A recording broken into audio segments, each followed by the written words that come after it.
Bonsoir tout le monde et bienvenue à ce relativement nouveau Café Philo.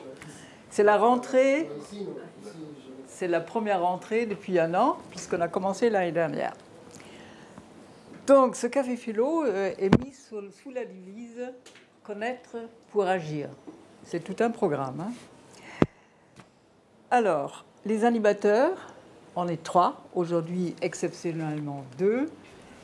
Donc c'est Edith qui est absente. Je vais vous la présenter pour ceux qui ne la connaissent pas encore parce qu'il y a beaucoup de têtes nouvelles. Edith est Perstonsky. Elle est docteure en ethnologie. Elle est professeure émérite de philosophie au lycée. Elle était.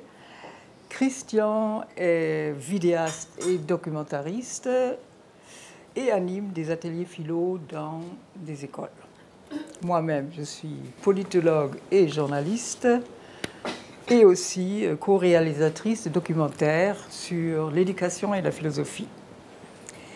Le thème d'aujourd'hui, vous êtes au courant, ceux qui sont sur OBS en tout cas, et les autres aussi. Nos philosophes ont-ils contribué à la pérennité de l'inégalité des sexes? Pour commencer, on peut se demander pourquoi tant de philosophes qui ont imprégné tout de même nos modes de pensée sont restés célibataires. Kant, Spinoza, Schopenhauer, Leibniz, Descartes, Malebranche, Nietzsche, Kierkegaard. Pourquoi le deuxième sexe est-il resté si écarté de leur vision du monde par un jugement d'infériorité naturelle, qui, eux, ils jugeaient cette infériorité naturelle. Le champion de cette misogynie est Arthur Schopenhauer, qui a vécu entre le XVIIIe et XIXe siècle. Il est mort en 1860. Voici ce qu'il a écrit sur les femmes. Les femmes sont le sexe faible, le sexe second à tous égards, fait pour se tenir à l'écart et au second plan. Et encore, la plupart des hommes vivent dans... Deuxième citation. La plupart des hommes vivent dans la polygamie et il est tout à fait juste, et même qu'ils soient obligés de se charger de plusieurs femmes. Celles-ci seront par là même ramenées à leur vrai rôle, qui est celui d'être subordonnées. Ils ont conclu: les femmes sont uniquement créées pour la propagation de l'espèce et toute leur vocation est concentrée dans ce point. Dans son essai sur les femmes, il affirme qu'elles sont incapables d'atteindre le même niveau intellectuel que les hommes. Elles sont vouées à demeurer toute leur vie de grands enfants. Accrochez-vous, mesdames. Tout comme Rousseau, Schopenhauer prétend qu'aucune femme n'a jamais été un esprit véritablement grand, ni créé une œuvre complète et originale. Et je cite encore Rousseau, pourtant philosophe des Lumières.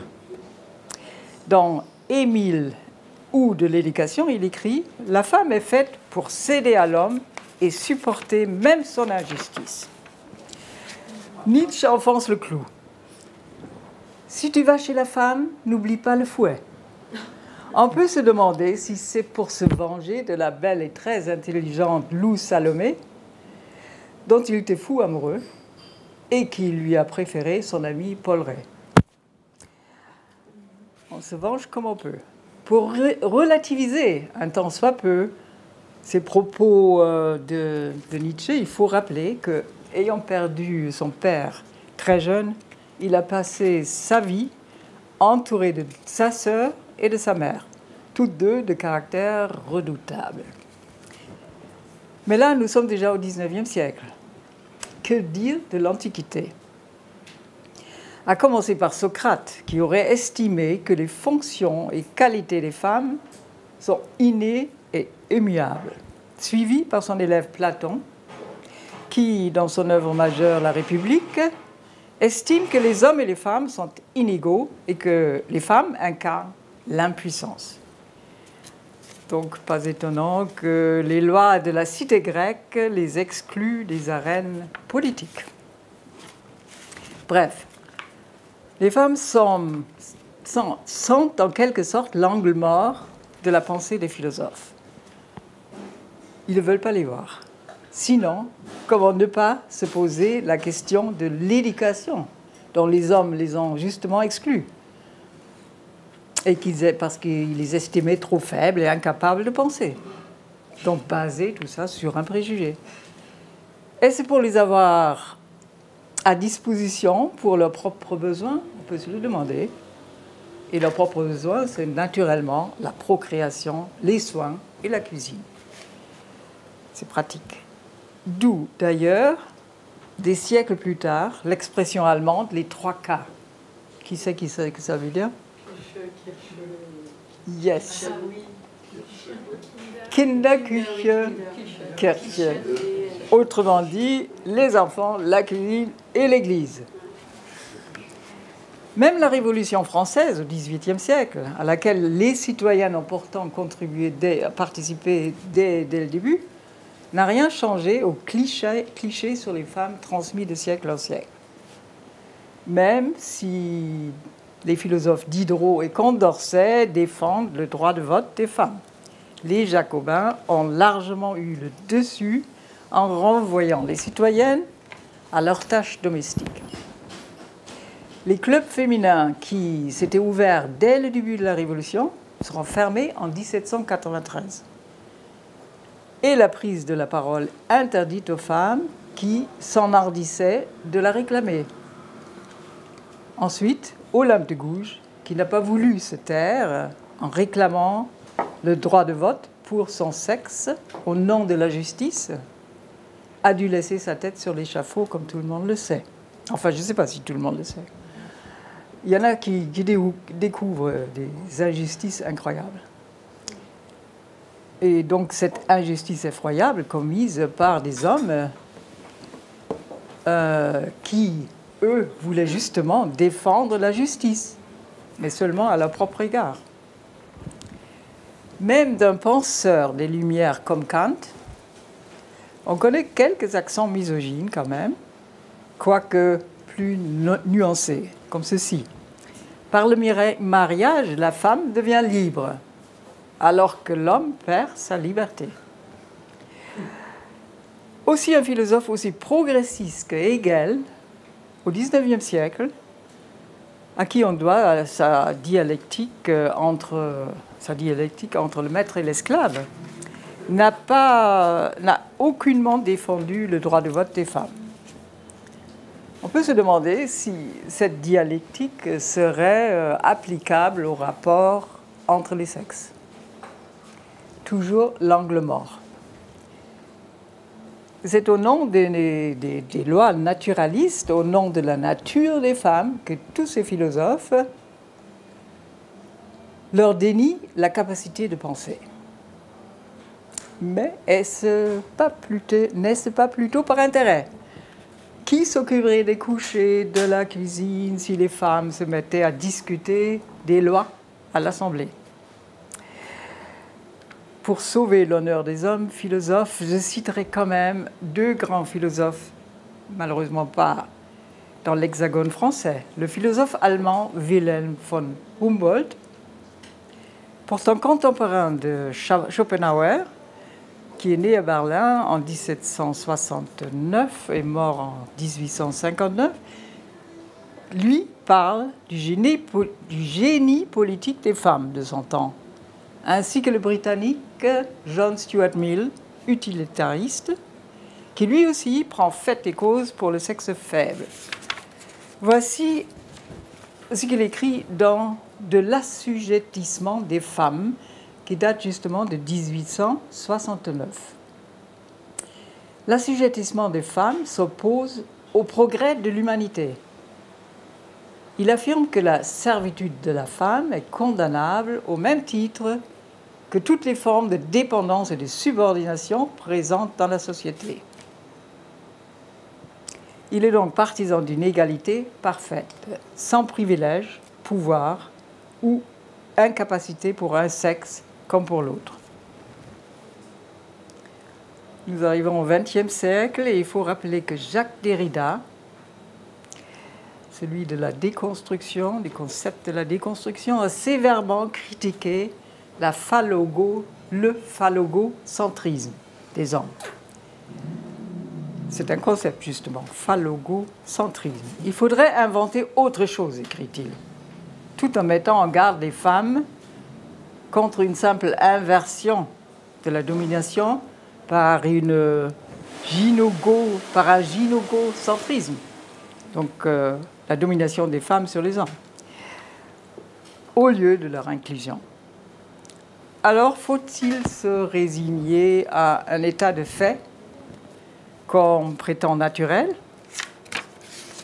alors qu'on sait que l'espèce humaine est capable d'évolution? Toute l'histoire nous l'a montré, et les derniers résultats scientifiques prouvent que le cerveau humain a les mêmes capacités indépendamment de son sexe. Voilà, à discuter. À vous la parole.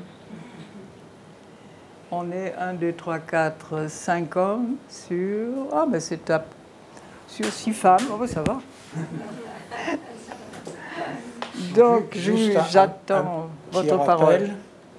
Donc, si vous souhaitez prendre la parole, vous faites un petit signe, et puis je vous note, et on donne la parole dans l'ordre des demandes, sachant que la première prise de parole est prioritaire. C'est-à-dire, si vous intervenez plusieurs fois, et qu'il y en a qui demandent la parole, qui ne sont pas intervenus, on leur passera la parole avant. Voilà, c'est tout simple. On vous écoute. Oui, monsieur. Allez-y. Votre nom, vous dites votre nom? Emmanuel. Oui, moi je voudrais mentionner une exception quand même, qui est française. C'est Auguste Comte. Auguste Comte, dans ses premiers ouvrages, était plutôt un peu phallocrate quand même. Et à la fin de sa vie, alors notamment dans sa discussion avec John Sartre, il prenait plutôt une position tout à fait phallocrate. Mais à la fin de sa vie, il fait deux découvertes. L'une, c'est qu'il essaye de faire une théorie du cerveau, et il proclame que dans le cerveau, ce qui compte finalement, ce n'est pas l'intelligence, mais c'est l'affectivité. C'est ça qui nous gouverne. Et il postule que dans l'affectivité, il y a des instincts biologiques qui sont altruistes. Et pour lui, au même moment, il est éperdument amoureux d'une jeune femme qui s'appelle Cosette Lebeau. Et donc ça va complètement changer son point de vue. Il va considérer que la femme est supérieure à l'homme, et que c'est elle finalement qui doit spirituellement diriger l'humanité, parce qu'elle seule a vraiment cet altruisme profondément enraciné. Et il va carrément d'ailleurs essayer de fonder une religion dans laquelle on vénère essentiellement la femme. Donc voilà une exception assez remarquable. Alors, ce qu'il faut quand même préciser, c'est que pour lui, pour Comte, une notion très importante, c'est qu'il y a deux types de pouvoir. Pouvoir temporel, donc c'est l'État, et pouvoir spirituel. Et sa grande obsession, c'est de dire le pouvoir spirituel chrétien, enfin théiste, est en train de s'effondrer, il faut le remplacer. Et donc son idée, c'était que les femmes allaient justement, à côté des philosophes, dit-il, prendre en main ce pouvoir spirituel. C'est-à-dire refuser finalement de fricoter avec le pouvoir temporel, pour avoir une action purement spirituelle qui empêcherait le pouvoir temporel de prendre trop de temps. Pour résumer la position de Descartes, il y aura quand même une chose extraordinaire quand même. C'est qu'à un moment, il a essayé de faire ce qu'il appelait des utopies positives. Sa philosophie, c'était une utopie. Et l'une de ces utopies, c'est de dire un jour les mâles vont disparaître et les femmes se débrouilleront toutes seules pour procréer les enfants. Alors ce qui est amusant, c'est qu'aujourd'hui c'est possible. La PMA. Aujourd'hui, non, aujourd'hui c'est possible scientifiquement. Oui, on sait. Deux femmes peuvent se réunir pour faire un enfant, enfin, bon, c'est pas encore tellement. Voilà. Merci d'avoir rappelé Auguste Comte, qui est un penseur positiviste, effectivement. Monsieur, et votre nom? Je voulais rebondir pour lui poser une question. Dites d'abord votre nom. Mon nom, c'est Franz. Franck. Franz TZ. Franz. Ah, Franz, d'accord. Et il était amoureux d'une femme, quel était son nom et quel était son statut dans la société. Ah oui, c'est parce que Auguste Comte, d'accord. Et Alors cette femme, alors donc s'appelait Clotilde Levaux. Elle avait une histoire personnelle pas tellement gaie, puisqu'on l'avait mariée à quelqu'un qui était un percepteur. Et ce percepteur, je crois, il jouait et avait pris dans la caisse et il s'est fait attraper, il a fui. Et donc elle se retrouvait célibataire malgré elle. Elle était la sœur d'un des élèves d'Auguste Comte à l'école polytechnique. Cet élève les a fait se rencontrer et Auguste Comte était tout de suite absolument fasciné par Clotilde Levaux, qui voulait être écrivain. Qui voulait être écrivain, qui voulait collaborer à des journaux, etc., qui a essayé d'écrire en roman, etc., mais qui malheureusement est morte très très très vite. Et alors Auguste Comte évidemment était complètement inconsolable. Et ça fait partie effectivement des choses qui m'ont poussé vers le culte de la femme, mais il ne faut pas oublier quand même sa fameuse théorie du cerveau, hein, et cette idée qu'on a un altruisme biologique et que les femmes sont plus fortes en altruisme. Hein, et voilà. D'autres prises de parole? Si c'est des questions, ça va être égal. Il faut toujours... Enfin, est-ce que quelqu'un a déjà... ou qui sont ceux qui connaissent les cafés philo, qui ont participé à des cafés philo?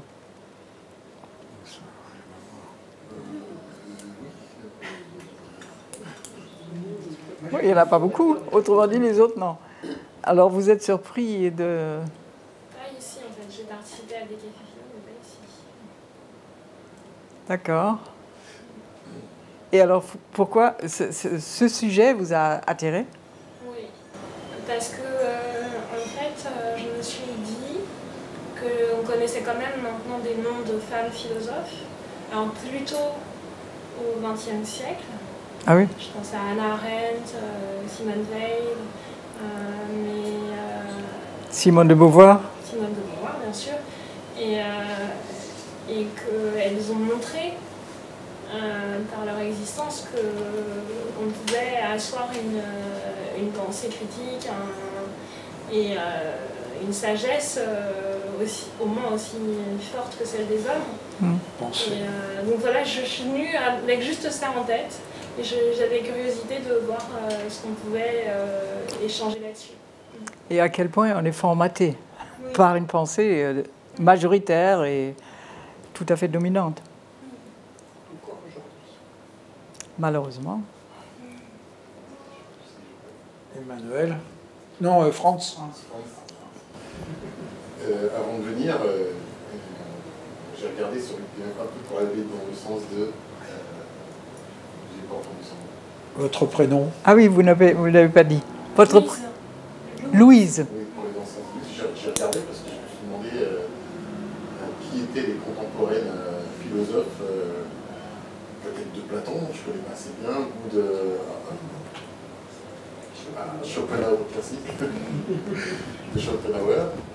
S'il y en a eu, est-ce que, ça sera certainement pas les bons mots, mais si elles étaient philosophes, est-ce qu'elles ont laissé la main sur ces questions-là qui jouaient contre elles parce que les hommes étaient en... Malheureusement, les femmes étaient exclues de l'éducation. Alors, si elles sont exclues de l'éducation, elles vont intérioriser ce préjugé majoritaire sur elles-mêmes. Et elles n'ont pas d'éducation. Elles sont reconnues comme philosophes a posteriori, peut-être? Parce que du coup, elles étaient contemporaines. Il y avait des salons littéraires à l'époque, effectivement, où les femmes se rassemblaient. On connaît Madame de Staël, on connaît George Sand, qui a dû adopter un nom masculin pour se faire publier, d'où le poids des préjugés. Hein. Je veux dire que c'est comme entre maître et l'esclave, c'est les mêmes préjugés. Hein. Statut faible, sexe faible.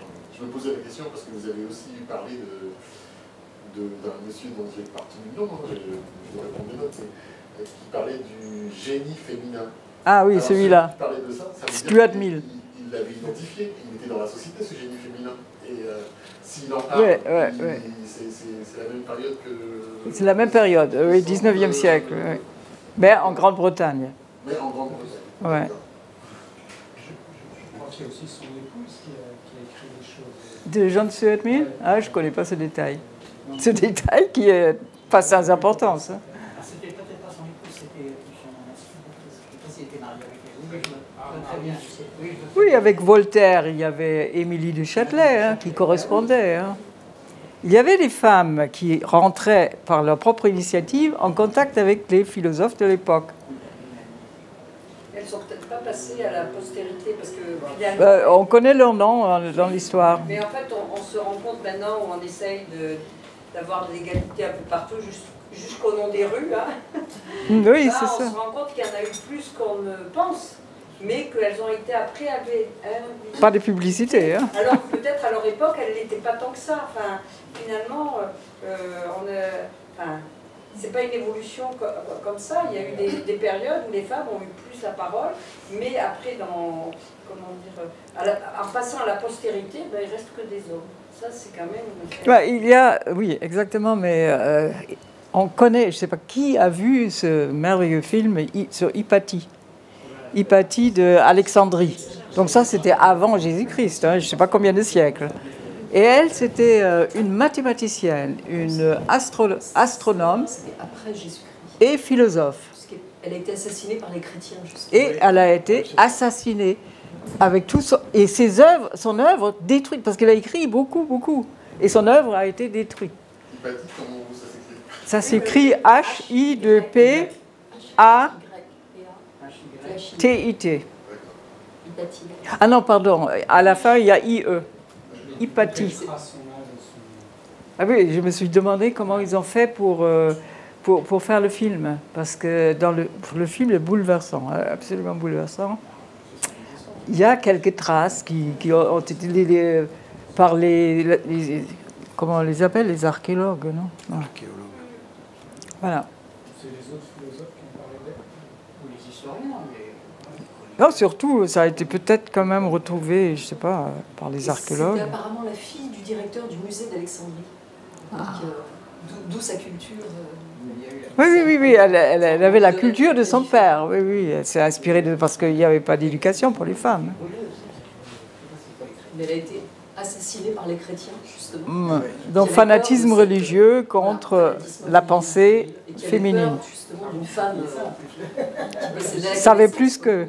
Oui, mais alors, du coup, c'est Denise, moi je ne suis pas philosophe, mais on se demande dans quelle mesure les pensées de ces philosophes ont eu une incidence sur la vie des gens, c'est-à-dire... très peu. Hein? Très peu, la preuve, c'est des siècles et des siècles, c'est les hommes qui ont dominé la culture. La culture a été forgée par la cité grecque. Je vous ai cité Socrate et Platon, ils avaient tous la même idée de l'infériorité du sexe faible. Là, on parle de philosophe parce qu'on est dans un café philo, mais en politique, le problème est le même. Oui, la pensée. Est-ce qu'il y a beaucoup de femmes politiques qui sont restées dans l'histoire?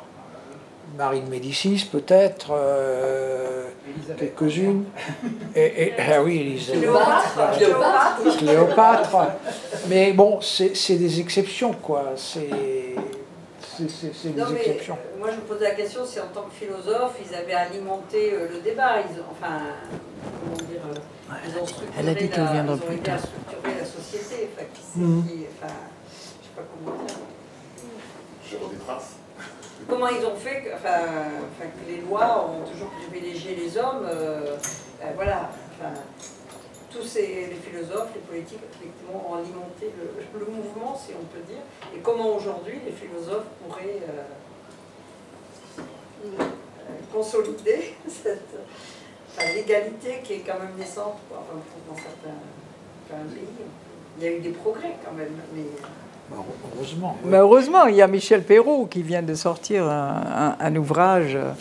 Et Ça, c'est le dernier, mais elle en a fait beaucoup sur l'histoire des femmes. C'est une historienne, ouais. Historienne, philosophe. Et les philosophes hommes d'aujourd'hui, ils sont dans quel sens? Ils sont... Enfin, Ah ben, je vous ai cité Derrida, hein. Jacques Derrida, il est contemporain quand même. Hein. Jacques Derrida est contemporain. Et il a mis en question cette phallocratie, quoi. Et le courant global, parce qu'il y a Derrida et il y en a d'autres. Oui, est-ce qu'il y en a Le courant, encore il est plutôt à pencher que les femmes philosophes soient davantage reconnues et prennent leur place pleinement. Bah, ils ne peuvent pas plus qu'écrire. Hein. Ils ne peuvent pas plus faire qu'écrire. Et je pense qu'une majorité... regardez les féminicides aujourd'hui. Hein. Je veux dire, monter en flèche. Hein. Et à chaque fois qu'il y a un progrès pour les femmes, bah, c'est le backlash après. Non, on est content d'avoir des privilèges. Hein. Chacun qui a des privilèges cherche à les préserver. Non, mais aujourd'hui, aujourd'hui, il y a quand même beaucoup de femmes philosophes qui sont connues et reconnues. Hein, enfin bon, en France, il y en a un certain nombre. Barbara Cassin, Geneviève Fraisse. Bon, Geneviève Fraisse, je ne sais plus qui encore, mais Barbara Stiegler, par exemple, tout à fait, et d'autres. Et elles prennent leur place, mais c'est pareil, elles commencent à être un peu visibles dans les médias, mais ça ne veut pas dire qu'on va leur donner les meilleures places. Par exemple, dans les universités, pour l'instant quand même, les directeurs d'université, il y a plus d'hommes que de femmes. Comme dans les directions de théâtre, par exemple, il y a plus d'hommes que de femmes. Il n'y a pas encore l'équilibre souhaité. En revanche, à l'éducation nationale, il y a plus de candidats femmes que d'hommes. Maintenant, mais il n'y a pas si longtemps que ça. Il y a une génération seulement. À mon avis, enfin moi, à l'époque du lycée, j'avais plus de femmes dans mon lycée, non, plus d'hommes dans mon lycée que de femmes. Oui, mais est-ce pas dû à la dévalorisation du métier un peu? Il y a ça aussi, oui. Emmanuel?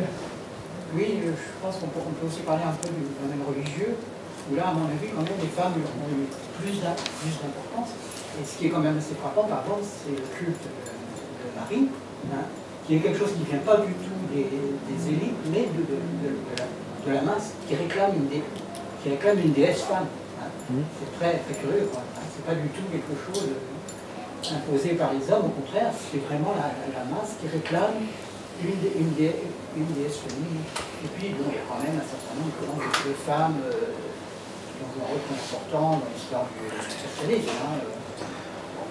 Enfin, c'est quand même toujours les hommes qui sont au Vatican. Sauf que les prêtres, il n'y a pas de femmes prêtres. La religion catholique La prêche et la parole, donc la pensée, la communication est réservée aux hommes. Hein. Dans l'Église, c'est évident. Le pouvoir, oui. Hein.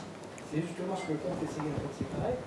Le pouvoir, effectivement, c'est quand même assez masculin en général, mais par contre, le spirituel, pour les femmes.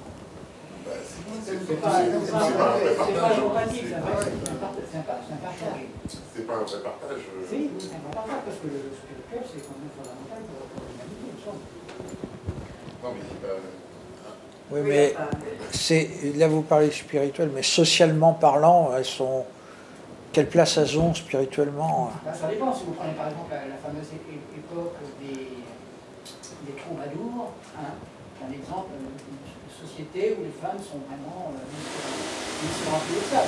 Ah, ben le Moyen-Âge, oui. Bon, parlons du Moyen-Âge, mais ça, c'est pas la...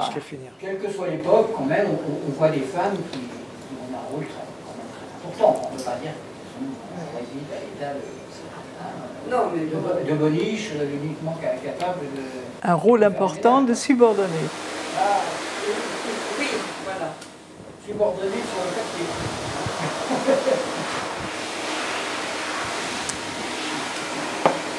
Bon, madame. Non, votre nom d'abord. Prénom. Parce qu'on parle. Ce qu'elle a dit. J'ai pas compris le nom. Isabelle. Isabelle, Pardon. oui. C'est, puisqu'on parle de l'étude de la philosophie, est-ce que vous pensez que. Enfin, je voulais avoir votre avis là-dessus. J'imagine que dans les écoles supérieures de commerce ou les autres écoles politiques, etc., on étudie la philosophie et que le fait d'étudier ces philosophes, en fait, ça pérennise cette idée de la femme encore à l'heure actuelle. Est-ce que vous pensez que maintenant, c'est été contrebalancé par, enfin, sur l'enseignement de la philosophie, tout simplement. Parce que quelque part, l'enseignement de la philosophie au niveau de la jeunesse, ça influence et ça peut, d'une certaine façon, continuer à accréditer ce genre d'idées, même si dans la société, on essaye de contrebalancer par une égalité. En fait, c'est ça, c'est le côté un peu pernicieux de la chose. Et je voulais avoir votre avis là-dessus. Ben, je veux dire, c'est pas un avis, je voulais simplement attirer l'attention sur comment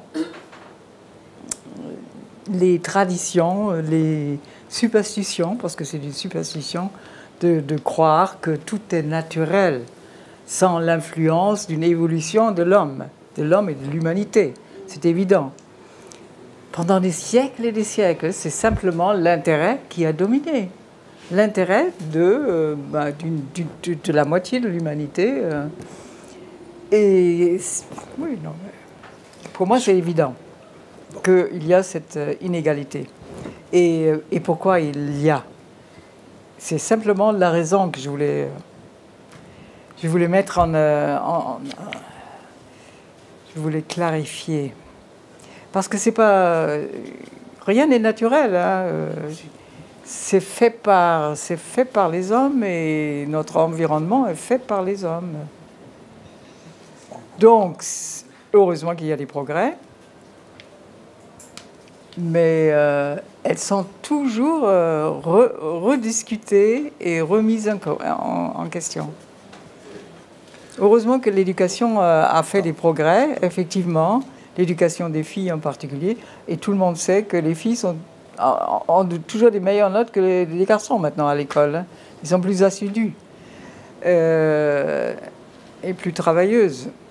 Bon, pour certaines, c'est parce qu'elles n'ont pas d'autres loisirs, elles sont tenues par leurs parents à garder le domicile, hein, garder la chambre. Mais en tout cas, elles ont prouvé qu'il y a le même cerveau, les mêmes capacités, et que ce n'est pas une question de nature. C'est différent. Je peux revenir sur l'aspect de l'éducation.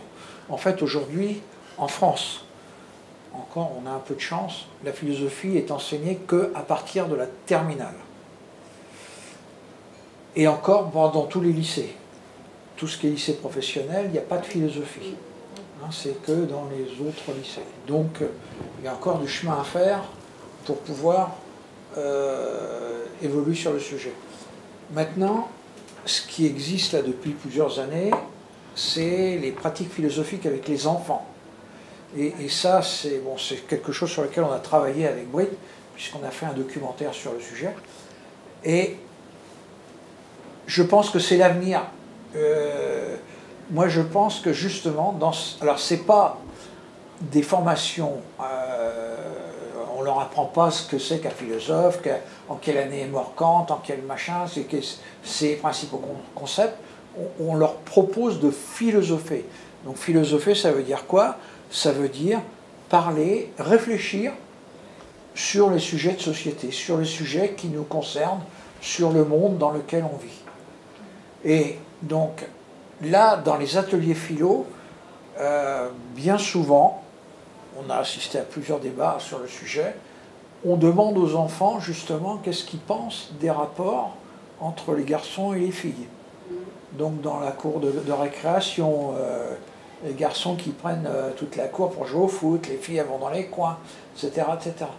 Et après un certain nombre de temps, de pratiques philosophiques comme ça, on voit quand même qu'il y a une compréhension un peu plus mutuelle, un peu plus développée, de l'empathie, etc., etc. Et Frédéric Lenoir, je ne sais pas si vous le connaissez, donc, est un philosophe spécialiste des religions, entre autres, et qui a créé une fondation qui s'appelle la Fondation Sève, Savoir-être et Vivre Ensemble, où il forme justement des animateurs aux pratiques philosophiques avec les enfants. Et pour lui, et moi c'est ce que je pense, si on, disons, faisait pratiquer la philosophie à tous les enfants, au bout d'une génération, le monde serait complètement changé. Et on a pu le vérifier, de toute façon, nous, au bout d'un an. Alors, il ne faut pas que ce soit un atelier philo comme ça, épisodiquement, mais régulièrement, par exemple, il en faut au moins 2 par mois. On voit la différence des élèves en début d'année scolaire et la différence en fin d'année scolaire. C'est ceux qui disaient rien s'expriment, ceux qui étaient... voilà, ils écoutent. Il y a vraiment, vraiment une différence importante. Et moi, je dis souvent, tout est dans l'éducation. La base de tout, c'est l'éducation. Et si on éduque les enfants à respecter, les garçons à respecter les filles, à la base, plus tard, des choses qui se gardent. Mais c'est vrai qu'aujourd'hui, enfin aujourd'hui, avant et encore aujourd'hui, les hommes ont un certain pouvoir. Et que quand on a un pouvoir, que ce soit d'ailleurs les hommes ou les femmes, hein, on ne le lâche pas comme ça, quoi. Il y avait Franz qui voulait intervenir. Non, en fait, vous avez abordé, vous avez répondu à toutes les questions que je vous faisais. Ah bon, ouais. Emmanuel. Oui, je voudrais rebondir sur ce que vous avez dit, qu'il n'arrête pas de nature. Non, je pense qu'il y a une nature humaine, et en ce moment, on est en train justement un peu de la redécouvrir. Bon, il y avait eu un premier ouvrage quand même assez important, les gens pensaient que ça, de Steven Pinker, je ne sais pas si vous connaissez. Qui ça? Pinker. Pinter. Steven Pinker, oui. Qui a écrit un livre qui s'appelle le déni moderne de la nature humaine, qui déjà essaie un peu de secouer le problème. Et maintenant, il sortir un livre qui, à mon avis, est très important, qui s'appelle Structure fondamentale des sociétés humaines, par un certain, comment il s'appelle déjà, Bernard Ley. Ah oui, oui. Qui essaie justement de montrer qu'il y a bien effectivement une nature humaine biologique et qu'il faut en tenir compte. Tout ça grâce en grande partie aux études sur les animaux, hein, et sur les singes. Hein. On a vu quand même qu'il y avait énormément de points communs et que l'humanité donc n'est pas partie comme ça sur le zéro. Hein, elle est partie avec un certain nombre d'instincts bien précis, donc il faut tenir compte. Hein. Ça n'empêche pas effectivement qu'après il y a eu une évolution culturelle, etc. Mais l'auteur qu'on a eu à partir de s'appelle-t-il l'absolu, le deuxième fondateur de la sociologie, donc c'est Durkheim. À partir de Durkheim, a commencé à dire non, sociologie, on ne s'occupe pas de biologie, bon, maintenant c'est plus tenable. Maintenant on est obligé de s'intéresser aussi à la biologie, donc à la nature humaine, hein, et d'admettre que la nature contre culture, ça n'a plus de sens. Et on est les deux. Allez-y. Sur les structures fondamentales des sociétés humaines. Oui, j'ai pas encore eu le temps de le lire, mais en fait, ça me fait penser tout de suite, j'ai une question qui s'y rapporte, c'est que je me dis, s'il y a une nature humaine, est-ce qu'elle n'est pas en constante évolution en fonction de nos paramètres sociaux, justement? Je pense par exemple, en ce moment, les sociologues sont très alertés par rapport à tout ce qu'on sait sur l'usage des écrans. L'usage des écrans chez les petits, etc. Bon, on sait tout ça, ce n'est pas nouveau. Mais globalement, on sait que la nature humaine, le cerveau humain, est en train d'être modifié. Alors peut-être pas génétiquement, mais en tout cas d'une manière en fait biologique. En fonction de certains usages qu'on a, de la lumière qui n'est pas naturelle ou naturelle, et de tout un tas de facteurs qui sont des facteurs sociologiques en fait. Oui, bien sûr. Mais c'est pas pour autant qu'il faut nier le côté biologique qui lui-même est très important. Et qui est complètement évolutif. Voilà. Non, mais justement, le QI n'a pas évolué. Non, il n'écoute pas. Ce qui évolue, effectivement, c'est le côté sociale, culturelle, bien sûr. Alors, France. alors qu'est-ce qui est supposé rester... Plus fort, plus fort. Qu'est-ce qui est supposé rester des fondamentaux? C'est-à-dire le pouvoir aux hommes et la bienveillance aux femmes, c'est ce que vous disiez tout à l'heure, c'est ça qui doit rester? Moi, je recommande la lecture de France de Waal, il y a peut-être un certain nombre de gens qui ont envie de parler de cet auteur, hein, qui est avant tout donc, un spécialiste de société de singes, etc., qui a fait des bouquins de façon extraordinaire, extrêmement sympathique, très bon vulgarisateur, etc., qui a fait énormément de livres. Ils sont tous tournés en français, ça c'est un miracle, hein, parce qu'il y a des tas tellement d'ouvrages. Il est quelle origine? Il est anglais? Alors, oui, c'est ça, il est d'origine néerlandaise, mais il parle français. Il parle très bien français. Hein. Et j'ai assisté à une conférence de lui à la Cité des Sciences, il est extraordinaire. Hein. Et son idée alors? Et son idée sur la question que je posais, c'est les fondamentaux qui ne doivent pas changer selon vous ou selon C'est pas ça qui doit pas changer. On peut tout tenir compte. Voilà, effectivement, il y a une partie biologie. Hein.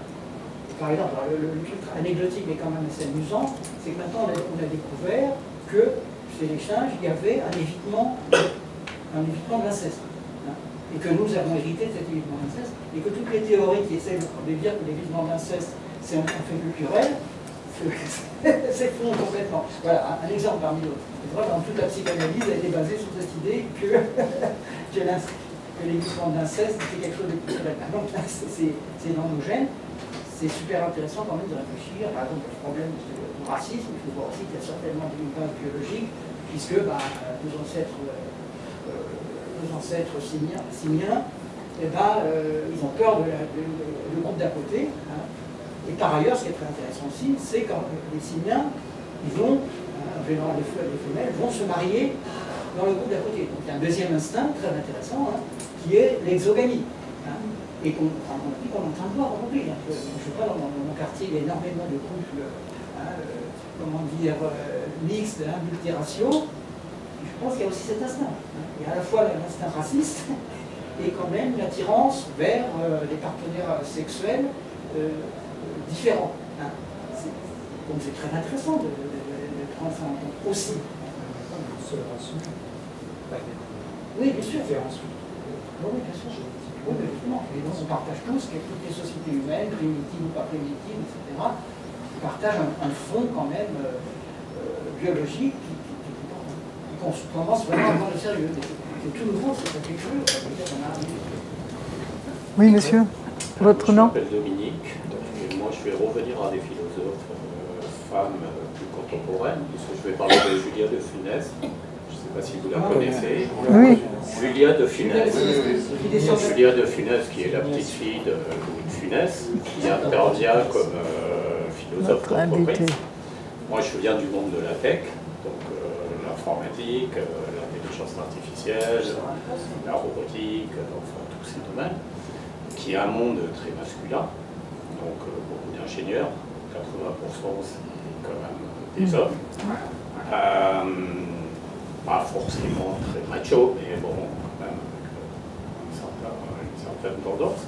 Et Julia de Funès, aujourd'hui, est la philosophe qui intervient le plus en France dans le monde des entreprises, avec un discours de bienveillance, de retrouver du plaisir au travail, au monde de l'entreprise, comment se réapproprier un peu les valeurs qui sont un peu perdues avec, dans ce monde-là où l'argent est quand même un vecteur très fort à la compétitivité, l'attractivité, les salaires, donc finalement on perd un peu prise avec nos valeurs actuelles. Et Julia de Funès amène non seulement tout son savoir, sa culture et sa finesse, mais aussi son côté féminin très, très fort. Et je pense que c'est une excellente ambassadrice pour ramener un peu... On la connaît bien, elle était notre invitée aux côtés d'Yves Cusset. Avec Yves Cusset, un philosophe. Oui, très très bien. Mais il y en a d'autres, hein, dans le monde de Laurence de Villers, par exemple, si ça vous dit quelque chose. C'est une chercheuse spécialiste des robots qui travaillent au CNRS, et qu'on voit beaucoup dans beaucoup de débats sur le sujet. Et puis il y en a une qui est partie aussi, que je connais un peu, c'est Aurélie Dejean. Ça vous dit quelque chose. Elle a créé 2 bouquins, dont un de fiction, là récemment, qui est très intéressant. Elle travaille dans l'intelligence artificielle, dans la Silicon Valley aussi. Bon, et c'est vrai que c'est des exceptions. Oui. Ça, je veux bien le reconnaître, mais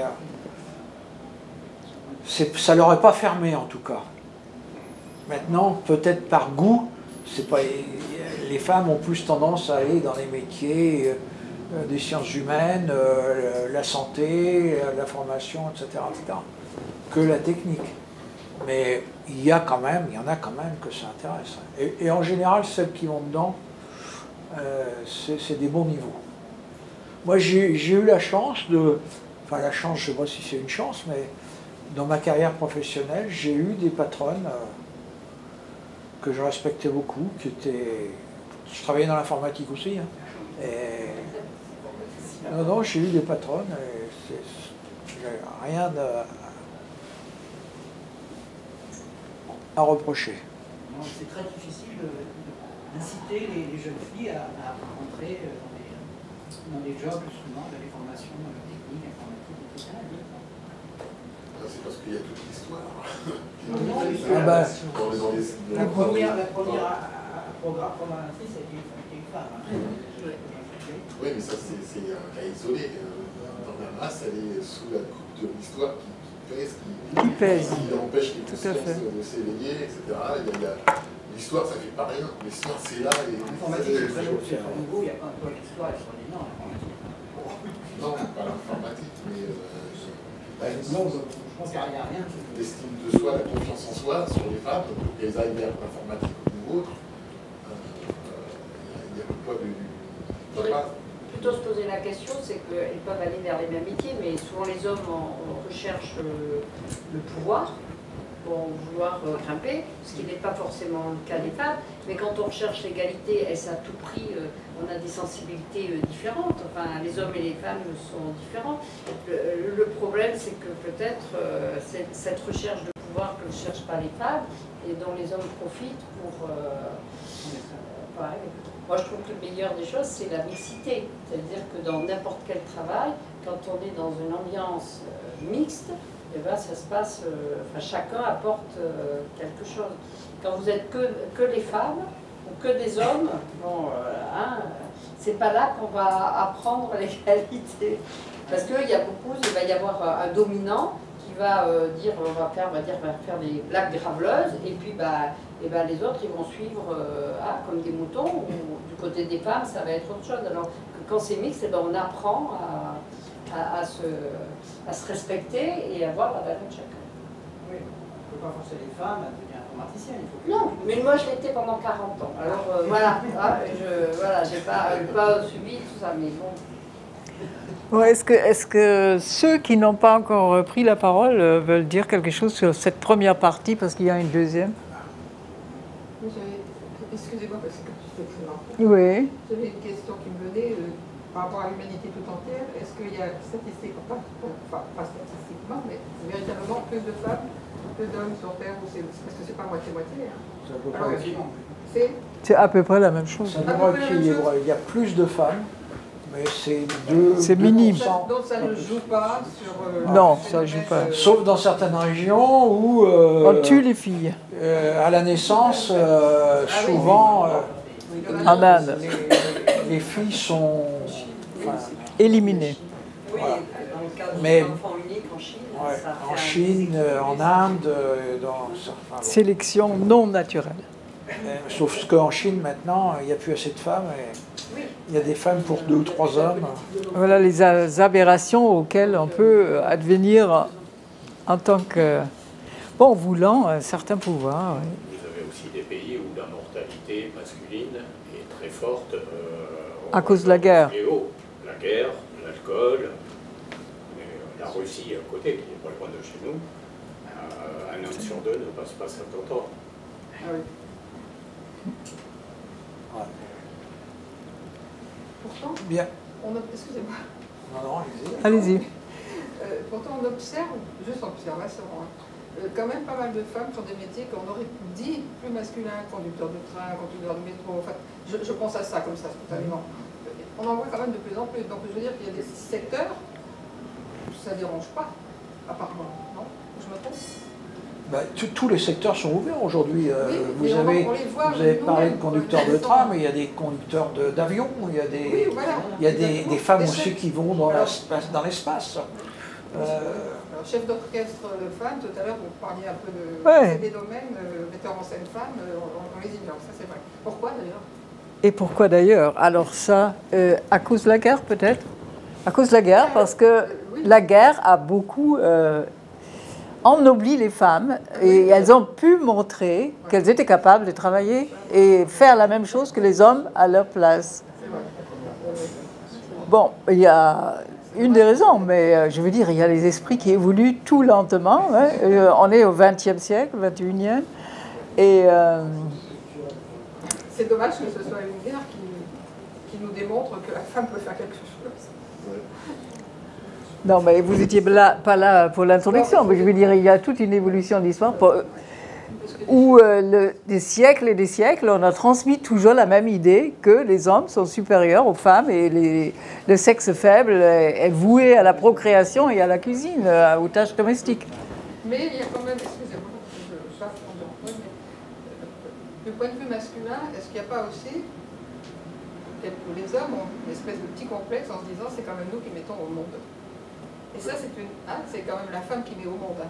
Donc, est-ce qu'il n'y a pas une forme de déséquilibre là, puisque je ne sais pas. Voilà. Non, on a su par les anthropologues que du moment que l'homme a découvert que c'est lui qui porte la sémence, parce qu'avant il ne le savait pas, les inégalités ont commencé. Ah oui, c'est à cause de ça. Parce qu'ils savent, ils sont indispensables. Donc, non, mais je veux dire... Juste un petit mot, je recommanderais quand même le dernier livre de France Leval qui s'appelle Différents et qui est entièrement consacré justement aux différences hommes-femmes chez les singes spécialistes. C'est passionnant.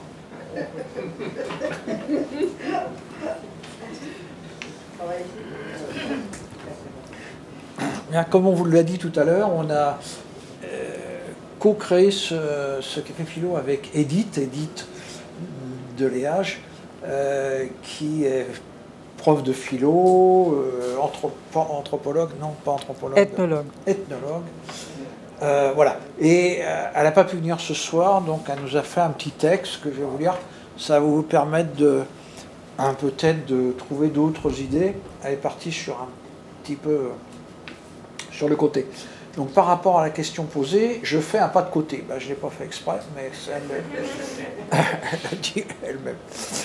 Par qui et par quoi les différences naturelles entre les hommes et les femmes sont-elles devenues culturelles et maintenues? Les auteurs de philosophie ont-ils un poids, une influence par rapport aux coutumes, aux habitudes, aux préjugés des individus? La philosophe Simone de Beauvoir a écrit des mémoires de 1958 à 1973, où elle donne à connaître sa vie et son œuvre. Mémoire d'une jeune fille rangée, la force de l'âge, la force des choses, tout compte fait, et une mort très douce sur sa mère. Elle précise la signification philosophique qu'elle a voulu donner à son œuvre littéraire. La singularité d'une vie de femme au XXe siècle a une visée universelle.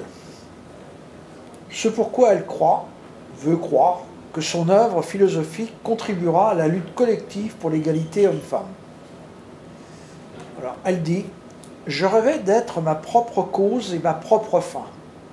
Je pensais à présent que la littérature me permettrait de réaliser ce vœu.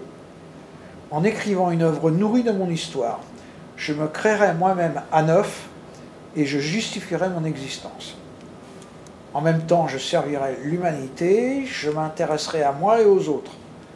J'accepterai mon incarnation, mais je ne voulais pas renoncer à l'universel. Ce projet conciliait tout. » Dans le temps des féministes, l'historienne Michèle Perrault avec le journaliste Eduardo Castillo, met en perspective tous les clivages du féminisme contemporain. On ne naît pas féministe. Comment le devient-on? L'ouvrage nous guide dans l'histoire du patriarcat et des progrès de l'égalité, celle des grands débats féminismes sur le corps, le genre, l'universalisme face au différentialisme, la sororité, MeToo. Alors, peut-on dissocier l'œuvre de l'auteur? Ça, c'est une question que, personnellement, je me suis posée quelquefois. C'est la question que pose Gisèle Sapiro, donc directrice de recherche et directrice d'études à l'EHESS, dans son ouvrage. Peter Handke méritait-il le prix Nobel? Roman Polanski, Les Césars. Donc, Handke, je ne me souviens pas de... je ne sais pas de quoi il est accusé. Non. Polanski était accusé d'antisémitisme, je crois. D'avoir eu des relations sexuelles avec une mineure. C'est ça. Voilà. Alors, est-ce qu'il faut le condamner pour toute sa vie, pour ça? La question des rapports entre morale de l'auteur et morale de l'œuvre ressurgit avec force à l'ère de MeToo et de la cancel culture. Ce mouvement parti des États-Unis qui appelle à supprimer des œuvres véhiculant des représentations racistes ou sexistes. Elle est aussi au cœur des polémiques suscitées en France par l'inscription de Céline et Maurras au livre des commémorations nationales, à la suite desquelles leurs noms ont été retirés. La sortie des carnets noirs de Heidegger a mis à mal des décennies d'efforts pour séparer l'œuvre de la vie. Et la musique de Wagner n'est pas indemne de son antisémitisme forcené. Mais qu'est-ce qu'un auteur? Michel Foucault, en 1969, et qui a créé les créateurs? Bourdieu. Ne faut-il pas distinguer représentation et apologie, et œuvre et propagande? La raison et le jugement viennent lentement, les préjugés accourent en foule, c'est d'eux qu'il faut se préserver. Jean-Jacques Rousseau dans l'Émile ou de l'éducation. Faut-il reprocher à Jean-Jacques Rousseau qu'il a abandonné ses enfants à l'hospice tout en écrivant l'Émile, un traité d'éducation nouvelle pour développer l'autonomie de chacun? Le bon sens est la chose du monde la mieux partagée, disait Descartes, dans le discours de la méthode. Mais nous avons tous été enfants avant que d'être hommes et femmes, gouvernés par nos appétits et nos précepteurs. Surtout les précepteurs. Histoire de mon esprit, selon le thème de Descartes, utilise auprès de ses amis parisiens pour justifier la méthode qui relève de l'universalité de la raison en dépit des réserves du début sur l'inégalité des esprits. Bon, ça, Edith, excuse-moi, j'ai pas tout compris. Hein. Dans l'histoire des préjugés, sous la direction de Jeanne Guéroux, historienne et traductrice franco-allemande, et Xavier Mauduit, docteur en histoire et chroniqueur, les historiens et historiennes remontent à la source de plus de 50 préjugés pour en expliquer la genèse, le contexte historique et surtout la permanence à travers les âges. Survivre à la survie, Véronica Estestange, docteur en langue et littérature française, ou comment une histoire personnelle, celle d'une fille d'un père victime de la torture et de la répression chilienne, et aussi nièce d'un bourreau et d'un traître, parce qu'elle est racontée et analysée, est à la fois intime et universelle. Enfin bon, elle termine par dire se méfier de la recherche des boucs émissaires. Edith. Ah oui, alors moi... Si vous voulez rebondir. Moi, je rebondis déjà d'une façon... qu'est-ce que... Je ne sais plus ce que je voulais dire. Ah. Non, j'ai oublié. À vous la parole. Allez-y. Sur la distinction de l'œuvre et de l'auteur, en fait, je reviens sur Polanski. Polanski, il est encore poursuivi parce qu'il n'a jamais il a été condamné, mais il n'a jamais payé.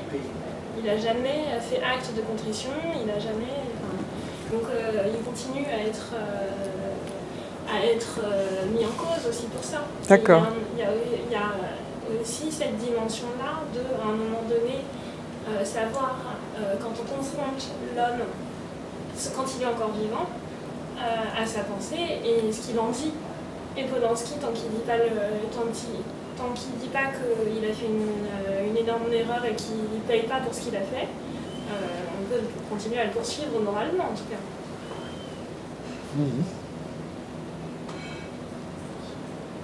Et quand par exemple, quand il a fait le film sur Dreyfus, c'est comme s'il avait fait un acte de contrition. Dans certains cinémas, à Ivry-sur-Seine entre autres, ils sont venus manifester et ils n'ont pas pu passer le film. Est-ce que c'est normal pour vous?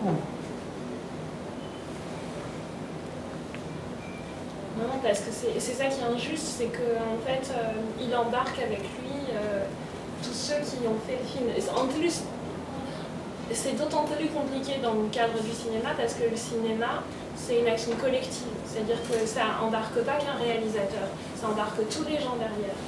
Et donc, quand il met en place un film avec toute son histoire et son passé, il a encore plus de responsabilité, à mon sens, qu'un écrivain qui va juste embarquer son éditeur, éventuellement les leaders qui vont, etc. Mais l'équipe d'un film, c'est énorme. Vous voyez aujourd'hui les génériques, il y a énormément de monde. Donc, pour moi, il est encore plus fautif. Il est encore plus responsable de continuer à faire des films alors qu'il n'a pas payé pour ce quoi il a été condamné. Ouais, bon, on ne va pas rentrer dans ce débat-là parce que c'est aussi c'est la bataille des identitaires actuellement. Mais la fille avec laquelle il a eu des rapports sexuels a dit que c'était en fait qu'elle était consentante. Bon, bien sûr, elle était mineure, donc il y avait quand même une faute. Mais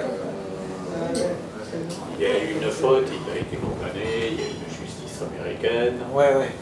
Il a fui. Donc après, il fait face à ses responsabilités. Voilà ce que disait madame. Je pense que l'individu en lui-même, on peut lui reprocher quand même mettre en avant des choses sur lesquelles il n'est pas irréprochable malgré tout au niveau de sa vie.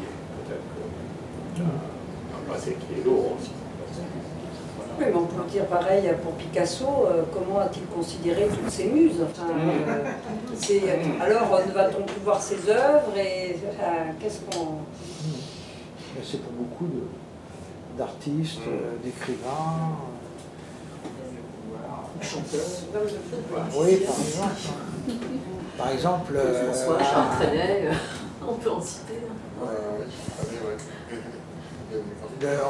Puisqu'on parle de femmes, tu as parlé de féminicide tout à l'heure, Bruno Cantac a tué Marie Trintignant, qui est, bon, maintenant, qu'est-ce qu'on fait? Il a payé, soi-disant, enfin, moi je ne crois pas qu'il a beaucoup payé, mais il y en a qui disent qu'il a payé, bon, bah... Ouais, je pense que c'est... On fait confiance à la justice ou pas, il a été en prison, voilà.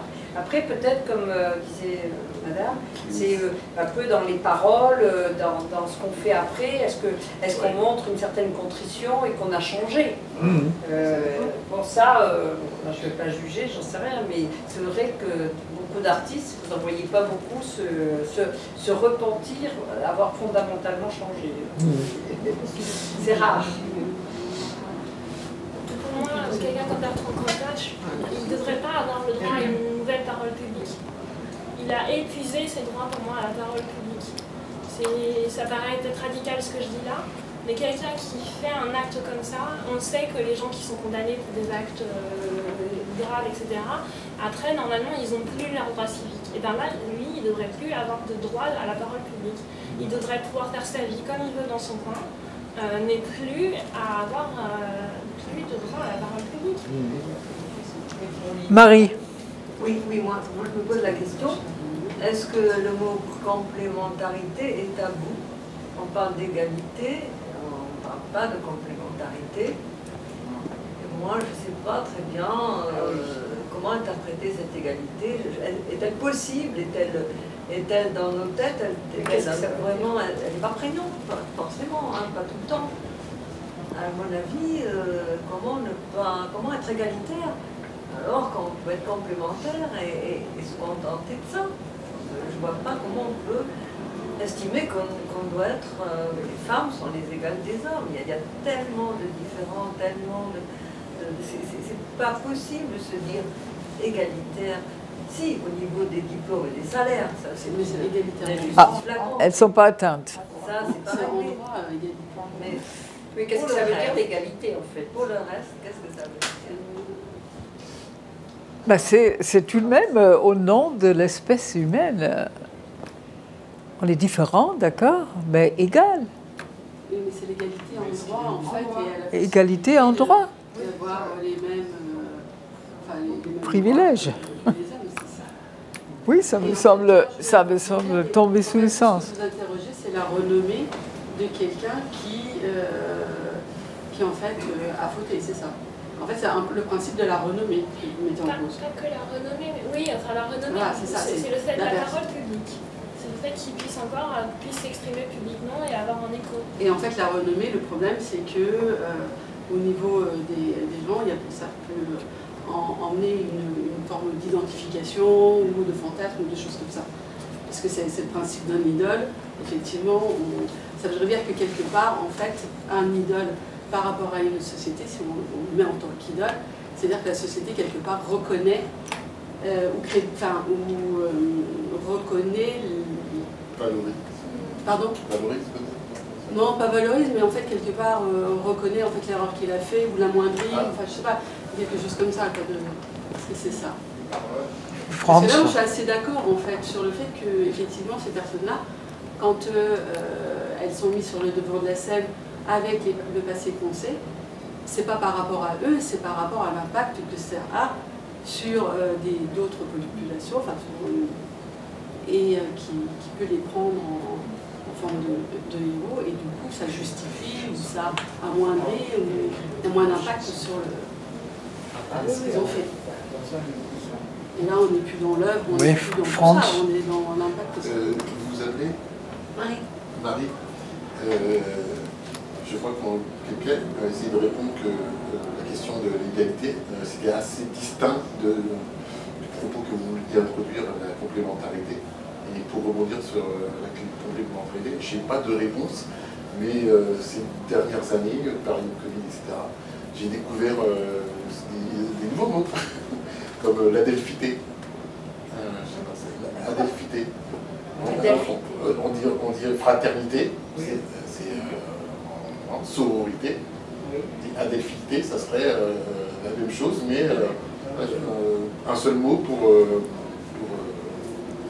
voilà, j'ai découvert ce mot, je me souviens pas ce que j'ai trouvé en fouillant derrière, parce que j'ai autre chose à faire, mais cette histoire de complémentarité, certains l'expriment ou ils cherchent à le défendre sous le terme de adelphité.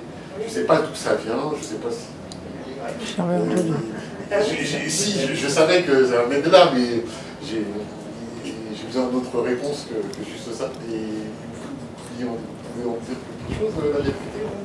Non, pas du tout, c'est à la mode d'essayer de retirer donc, les connotations sexuelles du vocabulaire, etc. Mais vous dites que ça vient des Grecs, donc si ça existait, il y a bien quelque chose de... Non, je pense pas, c'est simplement qu'en France, on aime bien créer des mots avec des racines grecques. Hein. Oui, mais bon, dans lequel il y a ni le masculin ni le féminin, en fait. Oui, ça permet... C'est la bienveillance entre hommes et femmes, qu'ils soient pas couple, voilà, c'est la même chose que sororité entre femmes et femmes, mais sauf que c'est... Voilà. J'ai pas compris le Adelphité. Je sais pas. Le nom de qui? Adelphité, oui. Et vous écrivez A-D-E-L-P-H. Moi je sais pas si c'est la mode, je ne sais pas. J'ai jamais entendu. Ah bon? On peut lister les choses effectivement qui donnent l'avantage aux Modèle cité. Masculin par rapport Oui, enfin bon, on va pas rester, en rester là. le masculin porte sur le féminin. Non, mais moi c'était pour répondre sur le chemin de la complémentarité que j'ai parlé de ce. Ça serait très bien tout ça, s'il n'y avait pas toujours l'intérêt derrière. Et je veux dire, on ne peut pas s'en empêcher. Hein. Apparemment, les hommes, en tout cas, ne peuvent pas s'en empêcher de vouloir voir leur intérêt et de la garder surtout. Parce que là, ils ont quand même l'avantage de l'avoir et de l'avoir eu pendant très très très longtemps. Ils ne veulent pas le céder. Donc... Surtout que des fois aujourd'hui c'est pervers parce qu'avant ils avaient le pouvoir, mais par exemple au sein d'une famille c'était l'homme qui apportait l'argent et la femme elle s'occupait du foyer. Ouais, mais maintenant pas... il y a des hommes qui envoient leurs femmes au travail mais ils disent que quand même c'est eux qui ont le pouvoir. C'est la femme qui ramène l'argent dans le couple. Alors ils profitent d'un modernisme où on peut envoyer la femme travailler, mais l'homme continue d'affirmer, de dire que c'est lui par les muscles. le mâle dominant, mais en même temps c'est la femme qui travaille. Alors on est dans la perversité des fois du modernisme, quoi, hein, parce que, enfin du modernisme, je m'entends, la modernité. Enfin, on a gagné plein de choses. Ah ben oui, tout à fait. Excusez-moi. Oui. Si je peux faire une remarque, donc c'est Monique. On n'est pas sorti de l'auberge de toute façon parce qu'on parlait d'intelligence artificielle. Les chercheurs ont constaté des biais importants. Donc l'intelligence artificielle est nourrie par le deep learning, enfin l'apprentissage profond. Et les chercheurs ont constaté des biais importants de misogynie dans l'intelligence artificielle parce que justement, elle est nourrie de milliards de données misogyne, phallocrate, tout ce que vous voulez. Donc l'intelligence artificielle elle-même perpétue ce schéma complètement misogyne, phallocrate. Donc on n'est pas sorti de l'auberge. C'est bien vrai. C'est pas gagné. Oui, mais les biais, ils les reconnaissent et ils peuvent les corriger. Oui, mais c'est sûr vu qu'il y en aura. le volume de données colossal. Oui, Enfin, oui, le problème, c'est de faire le tri dans les données qui alimentent l'intelligence artificielle. Et là, ça va prendre du temps. Google, il y a quelques années, avait mis en place une intelligence artificielle sur un réseau social. Ils ont été obligés de le retirer au bout de 3 jours parce que, effectivement, son intelligence artificielle avait retenu plus de gros mots, plus d'insultes, plus de misogynie, etc., que le reste. Aujourd'hui, ça a quand même évolué. Hein. Je ne vais pas dire que j'utilise tous les jours, mais je l'ai pas mal utilisé ces derniers temps. Et je dois avouer que c'est un poids, oui. C'est époustouflant. Ah oui, c'est complètement fascinant. On est passé de Google, Wikipédia à ChatGPT. Alors là, c'est vraiment un niveau au-dessus. Et GPT-4, il paraît-il encore bien supérieur. Oui, et maintenant, c'est comme tout, hein, ça dépend de la manière dont tu l'utilises. C'est ce que me disait Bernard Stiegler, vous citiez Barbara, son père Bernard, on l'a bien connu. C'est un pharmacone, c'est-à-dire que ça peut être un poison comme un remède. Ça dépend comment on l'utilise. Comme tout, oui, de toute façon, oui. On a une tendance trop facilement à accorder l'autorité à certaines choses. Hein. ChatGPT, on n'est pas obligé d'accorder une énorme autorité. Il va de temps en temps me donner une information intéressante, et c'est pas pour autant c'est bon Dieu. Il va suivre comme on suivait son confesseur dans le christianisme. C'est vrai. On a cette tendance quand même assez instinctive à se trouver des autorités et à se sortir devant. C'est peut-être une des réformes les plus importantes à faire, c'est justement non. Peut-être des autorités, mais on a intérêt quand même à s'assurer qu'elles le méritent. C'est lié l'esprit critique. Bon, si on pouvait revenir à notre sujet, qui est quand même la différence entre les hommes et les femmes. Qui parmi vous a lu Simone de Beauvoir? Et puis-je savoir ce que vous en pensez?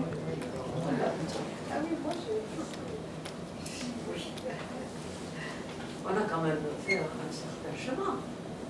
Le droit de vote, le droit de... Oui, non, mais c'est tout récent tout ça. Hein. C'est pas encore digéré. Est-ce qu'il n'y a pas une trajectoire qui se profile? Parce que la parité dans les conseils, dans les assemblées, dans les ça, c'est quand même un gain qui ne peut pas nous être retiré. Et puis le droit de disposer de son corps, c'était quand même pesant. Alors finalement, moi, ce que je déplore, c'est qu'au niveau de l'éducation, on stagne. Parce qu'en fait, c'est au niveau des jeunes enfants, comme je dis, hein, il faut préparer le chemin. Parce que c'est là que tout se joue, c'est là. On n'est pas assez tôt enclin à regarder de près ce qu'on peut faire. En fait, les gamins ils poussent comme ça, bon, mais c'est pas, on leur rend pas service parce qu'on a quand même toujours ce clivage. Et ça, il vient de très loin, mais il vient aussi de la famille, de l'éducation, il vient des faits divers, il vient de tout ce qu'on entend et de ce qu'on voit. Mais moi, je suis quand même peinée quand je vois que dans certaines classes préparatoires, celles qui sont les plus recherchées, dirons-nous, quand vous avez 30 élèves qui sont en tout dans la classe, vous avez 28 garçons et 2 filles. Et les filles ne s'attaquent pas à l'étude des mathématiques dans les classes préparatoires, des grandes écoles. Donc on perd des ingénieurs, des chercheurs, des grands mathématiciens. Voilà, on va s'appauvrir, on s'appauvrit, d'ailleurs Mélanie le dit souvent. C'est sûr qu'il faut faire attention à ça. Pourquoi les jeunes filles ne font pas de mathématiques alors elles sont capables d'en faire autant que les garçons? Mais pourquoi? C'est ancré dans les préjugés, chez les parents. Alors, où vont-elles? Elles vont ensuite dans les business schools, elles vont faire de la communication, elles vont faire de la banque, de l'assurance, de la finance. Professeur. De l'enseignement. Mais ça c'est quelque chose qui vraiment fait peur. Ça fait peur, hein, parce que... Quel gâchis, oui. Pardon? Quel gâchis. C'est un vrai gâchis, parce qu'elles sont tout à fait capables de faire des mathématiques comme les garçons. Ouais, mais... Peut-être qu'il faut changer peut-être aussi la méthode d'enseignement des mathématiques. Ça, c'est un problème. Mais ça existe. Il y a aussi un problème d'image de la science, hein, parce que voilà, la science, elle a fait des grandes choses et elle fait aussi des bombes atomiques, etc. Bon, je conçois aussi que face à la science, on puisse avoir un certain recul. Pourquoi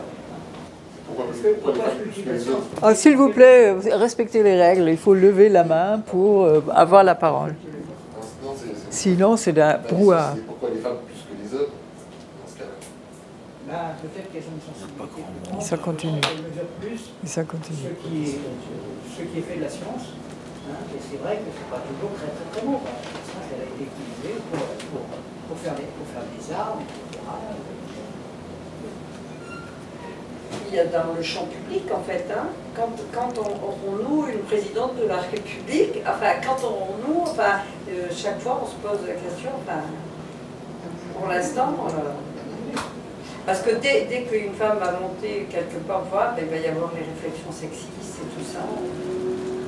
Il y a c'est surtout ça, moi, plus que le fait qu'il y ait plus ou moins de femmes scientifiques, mais dès qu'on arrive vers le pouvoir, de manière générale, ce plafond de verre qui fait qu'on va préférer...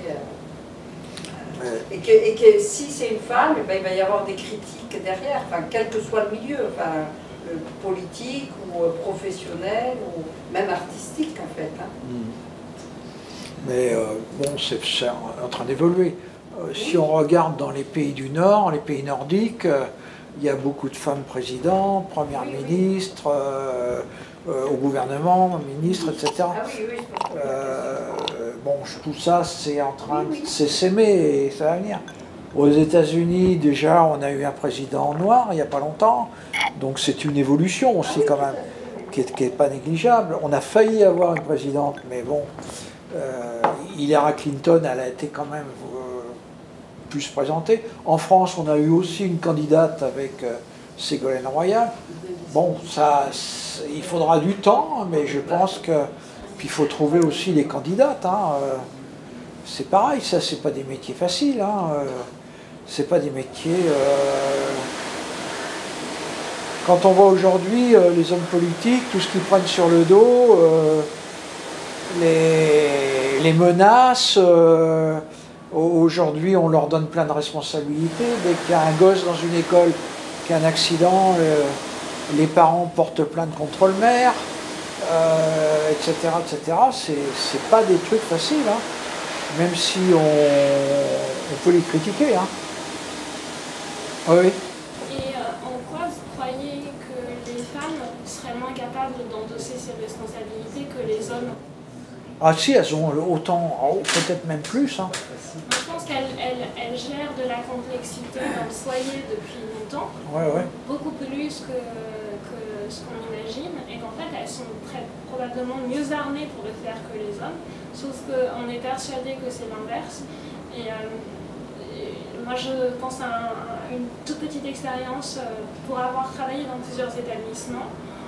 À chaque fois que l'établissement était dirigé par une femme, c'était très très différent dans la manière dont ça fonctionnait. Il y avait un travail sur l'écoute qu'il n'y a jamais chez les hommes, qui fonctionne toujours dans une verticalité absolument phénoménale et extrêmement violente. Et ça, je ne l'ai jamais senti avec les femmes dirigeantes. Et c'est un truc qui est absolument néfaste et qui détruit des sociétés entières, qui détruit des établissements. Et c'est une violence et pour moi une certitude, c'est qu'on est en train de détruire la société si on ne rétablit pas peut-être une complémentarité, à tout le moins une complémentarité, et de toute façon une égalité entre les hommes et les femmes. Et qui déclenche les guerres aussi? Qui déclenche les guerres? Ici, ça continue comme ça. Jusqu'à présent, oui. Je ne suis pas certain que ce soit plus les hommes que les femmes. Hein. Ah, et pourquoi? Regardez l'histoire. Les femmes indirectement ont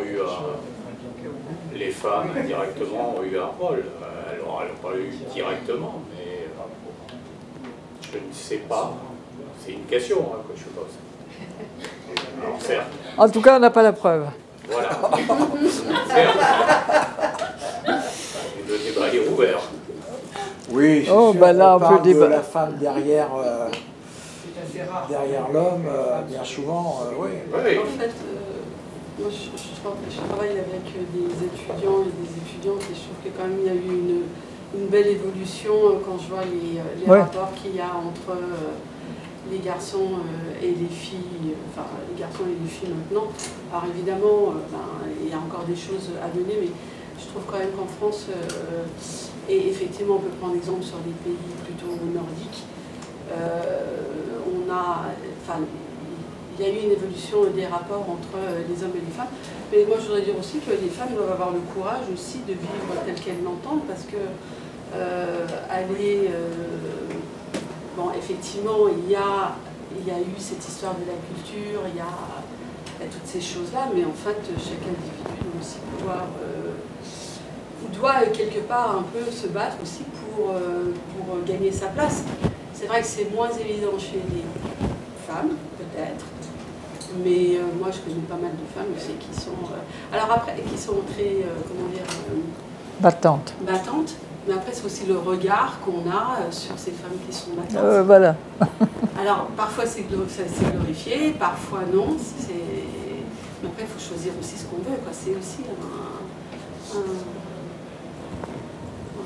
Je pense que c'est intéressant qu'on soit dans des sociétés qui soient en évolution et qui ne soient pas juste dans des rapports comme, par exemple, dans d'autres sociétés où domination. Le rôle de l'homme est bien ancré, le rôle de la femme est bien ancré, et en fait chacun reste dans son rôle.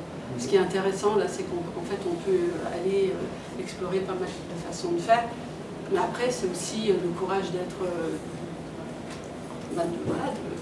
d'affirmer, d'assumer. En plus moi je suis dans une école où il y a énormément de LGBT, donc énormément de LGBT, donc l'orientation sexuelle complètement différente et tout.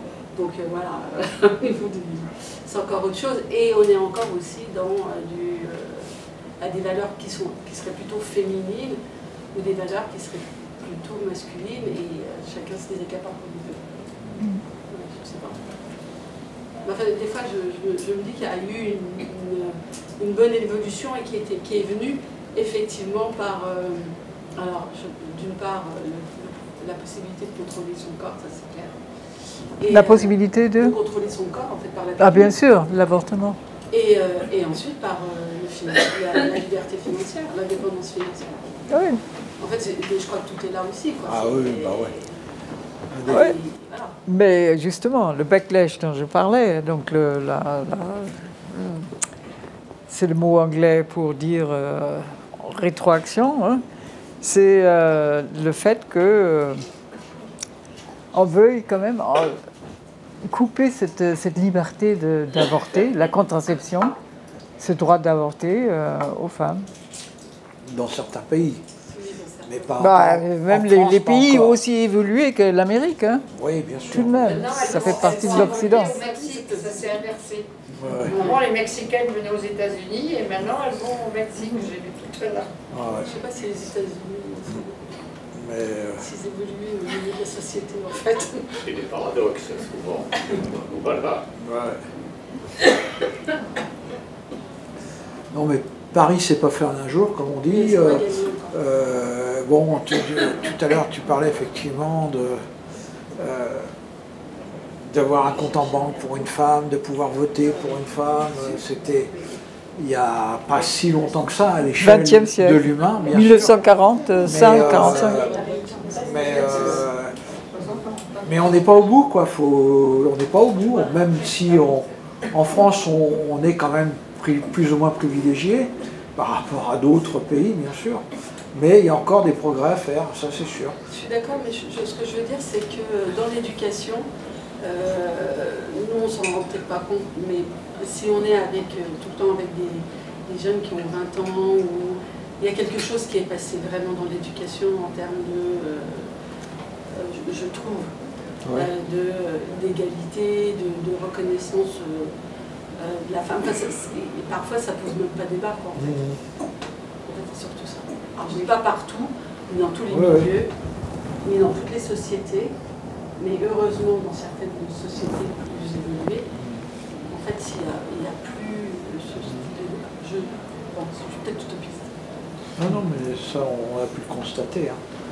On fréquente aussi des groupes de jeunes, entre autres Extinction Rebellion par exemple. Il y a quand même quelque chose qui a évolué, quoi. Ah bah oui, bien sûr. Mais dans Extinction Rebellion, c'est que des jeunes, alors d'un certain niveau intellectuel, hein, c'est des jeunes ingénieurs, grandes écoles, etc. Mais il n'y a pas de disparité entre les filles et les garçons. Hein, c'est vraiment, on sent que ils sont ensemble, qu'il n'y en a pas un qui est plus haut que l'autre, etc. Franz. Est-ce que ce changement que tu constates par endroit, puisque c'est pas partout, est-ce que ça ne serait pas un basculement progressif, pour reprendre les propos d'Edith, passer de l'universalisme vers le différentialisme? Est-ce que c'est pas ça qui se joue quand on constate des choses comme ça? Autre mot que j'ai entendu, j'ai découvert le diversalisme avant de découvrir le différentialisme, qui est plus usité. Mais voilà, je me demandais si c'est pas ça qui se joue. C'est peut-être pour ça que ça va mieux dans les cas que tu constates. C'est peut-être cet universalisme vers ce différentialisme homme-femme, justement. Bah oui, l'universalisme. Mais je dois pas ça. Déjà, je n'ai pas la prétention de tout connaître, donc en fait, je parle simplement de ce que je connais.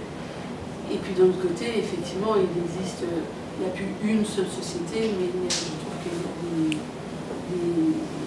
des groupes de sociétés très, très différents. Et quand on prend, si je prends par exemple les jeunes qui sont un peu moins que toi, qui sont des jeunes plutôt cultivés ou qui ont eu une forme d'éducation, on ne peut pas les comparer à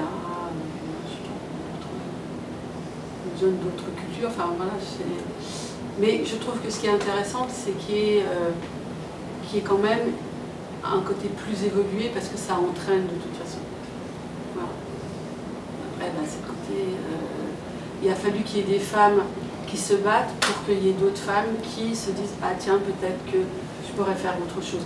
Il y a toujours des gens qui sont précurseurs Et parfois, il y a des groupes je pense qu'il y a des groupes d'individus ou de sociétés qui sont précurseurs et qui permettent de se dire ah oui, ça peut être mieux, ah oui, on peut faire comme c'est, ah oui, etc. Voilà.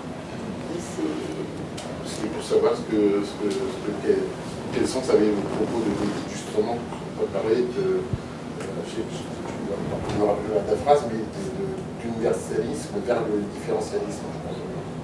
C'était dans le texte. En tout cas, l'universalisme, s'il n'existait pas, il n'y aurait pas les droits de l'homme, hein. Les droits humains. Moi, je dis les droits humains, parce que le droit de l'homme, c'est droit en arrière vers la Révolution française. Hein. Mais... Je ne sais pas répondre. Moi, je voudrais revenir à est-ce que ce n'est pas un des points sur lesquels nos philosophes sont plus en décalage avec nos sociétés actuelles par rapport à leurs écrits, leurs pensées sur ce thème, sur cette thématique, parce que finalement, ils ont ouvert des portes sur beaucoup d'autres choses, où on reste dans ces valeurs, ces voies. Est-ce qu'aujourd'hui, quand même, la révolution que l'on a entre les droits de la femme, les droits des hommes, depuis 50 ans, 100 ans, on a cité, on a illustré sur des présidents, sur les femmes et tout ça, est-ce qu'aujourd'hui, c'est pas là où finalement nos philosophes vivaient avec leur époque, et leur époque n'est pas notre époque, et où finalement il y a un décalage certain ou profond pour moi, je le constate, enfin je le pense. Forcément, tous leurs écrits ont été faits dans un contexte, le contexte où ils vivaient, où les cultures de l'époque étaient, disons, présentes. Ça, c'est sûr qu'il y a toujours le contexte. Un philosophe, quand il écrit quelque chose, ça part de lui, ça part du cadre dans lequel il vit, ça part des choses habituelles, disons, dans la société. Mais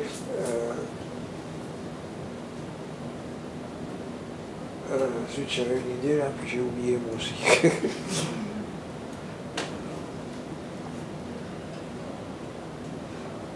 Non, c'est certain qu'il faudrait arriver à un certain universalisme pour donner les droits au monde, à tout le monde. Je veux dire, c'est quand même inacceptable ce qui se passe en Afghanistan en ce moment. Sous nos yeux. Sous nos yeux. Et personne n'intervient. Mais qu'est-ce qu'on peut faire? Oui. Il y a des droits. Il y a des droits. L'ONU a des droits. L'ONU a des droits, oui. Mais chaque pays est indépendant. Alors, est-ce qu'on a le droit d'intervenir Si on regarde ce qui se passe en Iran, on peut se dire aussi que le fait qu'il y ait des sociétés plus évoluées a permis aussi de ce qui se passe, cette révolution qui se passe en Iran. Enfin, disons que c'est toujours la religion derrière quand il se passe des choses comme ça, comme discrimination. Le fait qu'il y ait dans des pays où il y a une égalité, où il y a une libre expression, etc., ça fait avancer, en fait. Puisque vous avez des personnes, des femmes iraniennes qui relaient la parole des femmes iraniennes en Iran, de façon à faire connaître ce qui se passe là-bas. Et effectivement, toutes ces jeunes filles là-bas qui enlèvent leur voile, etc., eh bien, elles ont aussi cette idée d'indépendance ou d'égalité, parce que ça peut être soutenu par des pays où nous, en tant que femmes, on vit quand même dans des cas les images de l'extérieur. Égalitaires, quoi. Vous ne les entendez pas, nos philosophes, sur ces sujets. Nos philosophes, ils ne parlent pas. Hein. Il n'y en a pas un qui osera exprimer une position ou une pensée sur ça. C'est plutôt les politiques qui devraient prendre la parole. Non, mais est-ce que, par exemple, on parle de l'Iran. Bon, en Afghanistan, on n'a pas encore vu. On a vu en Iran que les femmes, effectivement, commençaient à il y a un an, suite à une femme qui a été tuée parce qu'elle ne portait pas son voile. Et ça a réveillé les consciences des Iraniennes. Est-ce que, justement, c'est à elles de se battre? Est-ce que, si on intervenait, on ne leur retirerait pas leur... disons, je ne sais pas comment expliquer ça. C'est le débat de l'ingérence. Donc c'est pas la même chose. Oui, mais bon, c'est aux gens. Nous, en France, la Révolution française, c'est les Français qui l'ont faite. Je ne sais plus où, en Tunisie, c'est les Tunisiens qui l'ont faite. Oui, c'est pas les autres. Bon, ça n'a pas beaucoup changé. Ils sont revenus en arrière en Tunisie. Mais il y a, dans beaucoup de pays, moi, je suis contre l'interventionnisme. Maintenant... Là, ce qui se passe en Iran, c'est pas d'interventionnisme. On est intervenu dans les colonies. C'est pas d'interventionnisme, c'est simplement faire savoir. Quoi. Ah ben, on peut faire savoir par la... C'est une femme iranienne qui relaie en fait sur les réseaux sociaux les images ou les posts de ces jeunes filles iraniennes qui enlèvent leur voile, etc. Pour le faire connaître, ça donne aussi une importance à un mouvement. Et puis il n'y a pas que des femmes aussi qui se battent. Alors, moi je dis souvent, il faut aider. Oui, on peut aider les gens, mais pas les assister, c'est ça que je veux dire. Il ne faut pas faire à leur place. Soutenir. Non, mais je suis d'accord, mais c'est pas le... Non, bah, c'est pas toi qui vas te brûler. Non, mais ce que je veux dire, c'est que... je ne sais pas comment expliquer ça, c'est pas évident. On avait parlé des colonies tout à l'heure. Le dernier qui l'a fait, c'est BHL, avec la Libye, et Dieu sait si aujourd'hui peut-être il regretterait de s'être BHL en exposé. Libye, il a été aussi au Kosovo, etc. Mais ça n'a pas été très bien interprété, en fait. Voilà, est-ce que c'est de l'égocentrisme? Est-ce que... Non, bah, c'est un témoignage. Pour moi, un témoignage, c'est positif. Oui. D'accord. Sur l'Iran, il faut dire que l'Iran était un pays très évolué par rapport aux autres pays musulmans, et que ce qui se passe actuellement, c'est une régression.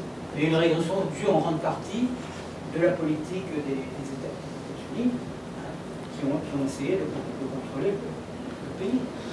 Oui. Et ça a donné ce régime des madames, et qui est une rétrogradation par rapport aux traditions iraniennes. Oui, bien sûr. J'ai découvert à l'école.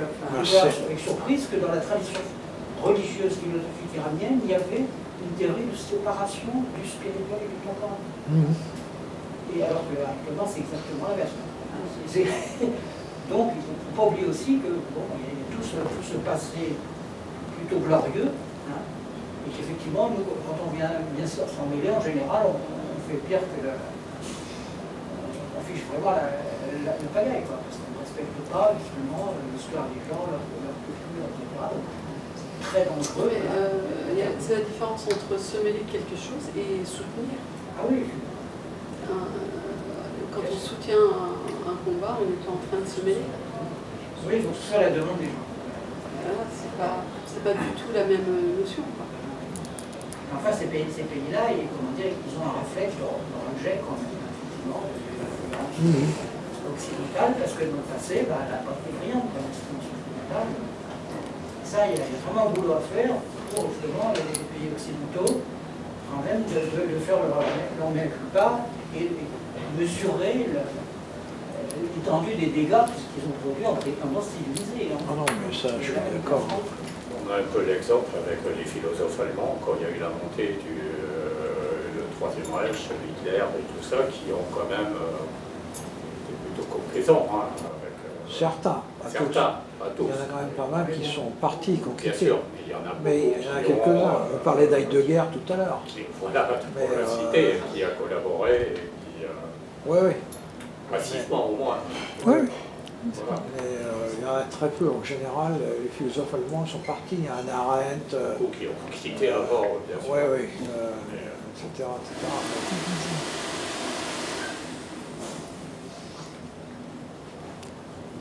Bon, Dan, rien. Aujourd'hui, bouche cousue. Ben, ça fait 1h40 quand même qu'on est Voilà. ensemble. Bon, bah écoutez, si Donc, vous considérez qu'on a épuisé le sujet, Non, on n'a pas épuisé le sujet. alors je vous dis à la prochaine. Je ne sais pas encore de quel sujet on va parler, mais On va repartir avec plein de livres à lire, des mots à étudier. En tout cas, ouais, je vous recommande en tout cas Michel Perrault, le dernier livre de Michel Perrault, et puis Il y a des femmes qui ont mis ces grands penseurs au monde. Et oui, comme a dit, c'est ça. Voilà. Bon ben merci. merci à vous et On va voir, à la prochaine.